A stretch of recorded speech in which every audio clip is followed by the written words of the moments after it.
అందరికీ నమస్కారం. నిన్న అంబడి మురళి గారు ఆయన సచ్చరిచంద్రుడిలాగా తుల్లిమిల్లి శ్రీనివాసరావు గారు పేరు కనీసం ఆయన పేపర్లన్నా రాసుకోవాలా. తల్లిమిల్లి అంటున్నాడు. తల్లిమిల్లి కాదండి, తుల్లిమిల్లి శ్రీనివాసరావు పెద్దకాకాని మండల అధ్యక్షుడు. అది ముందర తెలుసుకోండి.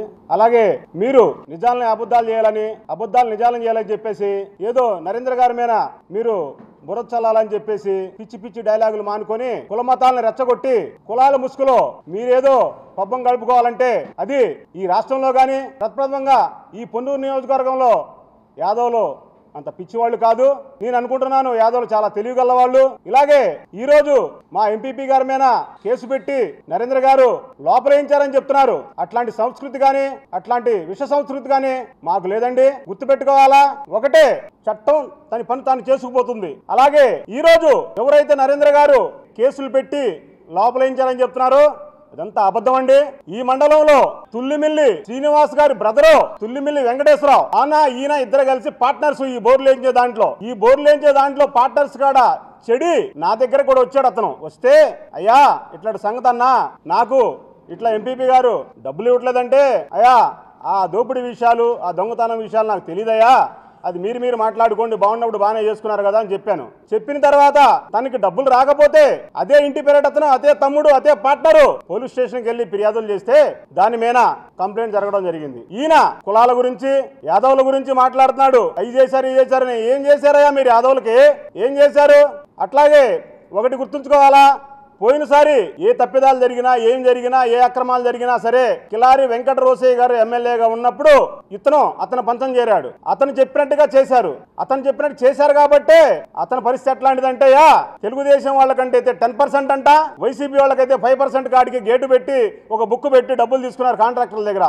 ఆ సంస్కృతి ఈ నియోజకవర్గంలో ఇన్ని సంవత్సరాల్లో నరేంద్ర గారి దగ్గర కానీ ఎప్పుడైనా సరే ₹1 బిళ్ళ కార్యకర్తల దగ్గర కానీ ఎక్కడైనా తీసుకొని ఉంటే దేనికైనా సరే సిద్ధం రమ్మని చెప్పని అడుగుతున్నా నేను. నీకుంటుందా అది? అలాగే పట్టపగలు మీటింగ్ లో నరేంద్ర నీ సామాజిక వర్గం పావలా నాది 30 అని చెప్పి రెచ్చగొట్టి నువ్వు అడ్డగోలుగా మాట్లాడిన వ్యక్తివి ఈ రోజు కనీసం మీ నాయకుడు ఒక ఆయన తీసుకొచ్చి కూర్చోబెట్టారు. ఆయన పేరేదో తెలియదు, ఏ నియోజకవర్గం తెలియదు, నువ్వు పక్కన ఫీడింగ్ ఇస్తున్నావు. కనీసం తెలుసుకొని రండి అయ్యా, తెలుసుకొని వచ్చి నిజాలేదో చెప్పి మాట్లాడండి.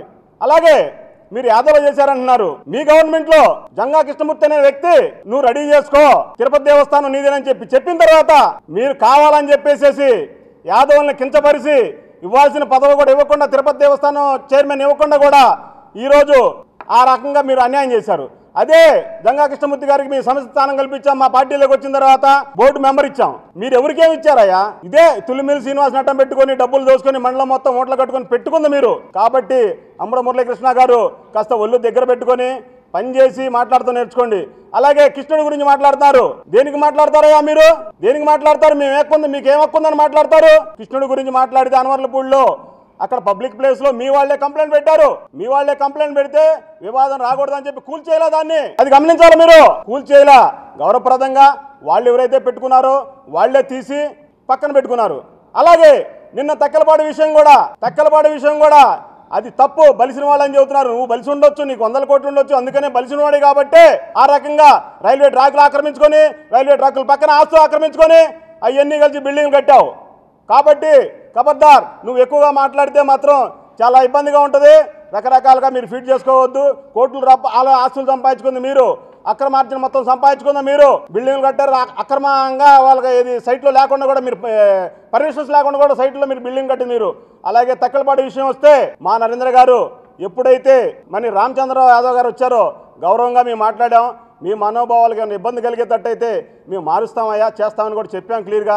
కానీ దీన్ని కూడా రాజకీయం చేయడం కోసం హిందువులు కాదా? అక్కడ ఉన్న వాళ్ళు హిందువులు కాదా? ఆయన మాట్లాడతాడు. ఎవరికి ఆయనకు ఫీడింగ్ ఇచ్చుంటారు పాపం. ఆయన ఎక్కడి నుంచో పొంగనూరు నుంచి వచ్చిన ఆయనకు తెలిసిందంట. ఇక్కడ ఉన్న వాళ్ళకి ఎవరికి తెలియదు కృష్ణుడు కాదని చెప్పి. తాటికి అంత అక్షరాలతో రాశారు పైన నందమూరి తారక రామారావు గారి విగ్రహం అని చెప్పేసి. చూడరా, చదువు రాదా? ప్రజలేమన్నా మూర్ఖులా? అందరికీ తెలుసు ఇవాళ అమాయకులు ఎవరు లేరు. అయినా కూడా మా నరేంద్ర గారు భాస్కర్ ఇది మాత్రం వద్దులే, మనకి వాళ్ళందరూ నచ్చ చెప్పమన్నారు. ఏ మాటగా మాట మాకు అక్కడ తక్కలపాడులో కూడా కమ్మారు మొత్తం కూడా అయ్యా మనం యాదవులు కూడా అందరూ అన్నదమ్ముల్లాగా ఉంటున్నాం, ఈ భేషాలు మనకు వద్దు, మనకి గొడవలు వద్దని చెప్పేసి స్వచ్ఛందంగా వాళ్ళు ఒక రకంగా చెప్పాలంటే గుర్తుపెట్టుకోండి, ఒక విగ్రహం పెట్టిన తర్వాత ఒక విగ్రహం తీయాలంటే ఎంత బాధాకరమైన విషయం. అక్కడికి ఒక పక్క నుంచి వీళ్ళు రెచ్చగొడుతున్నారు. మండల పార్టీ అధ్యక్షుడు వైసీపీ రావాల్సిన అవసరం ఉంది అక్కడికి. వచ్చి గొడవలు చేసి ఇది గొడవ కుల మతాల మధ్య చుచ్చుపెట్టాలని చెప్పి చూసినా కూడా, కానీ తెక్కలపాడు ప్రజలకందరికీ చేతులెత్తి నమస్కారం చేస్తున్నాను.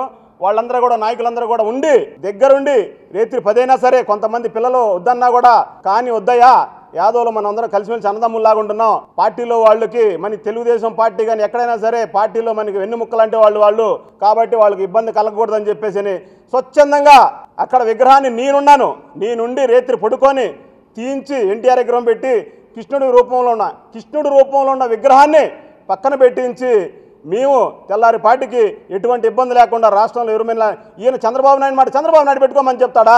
పిచ్చి మాటలు మానుకొని రాజకీయం చేయండి అంతే తప్ప కులాలను రెచ్చగొట్టి కులాల మతం మీద రాజకీయాలు చేయబాకండి. అది ఎక్కువసేపు నిలబడదు, ఊరకనే పడిపోతారు. దయచేసి మీరంతా కూడా కరప్షన్ మానుకొని కరెక్ట్గా రాజకీయంగా పనిచేస్తే ఈసారి 11 సీట్లైనా ఉంటే మిగులుతాయి. లేకపోతే మాత్రం అది 1 సీటుకే పడిపోతారని సభాముఖంగా మీకు తెలియజేస్తూ సెలవు తీసుకున్నాను.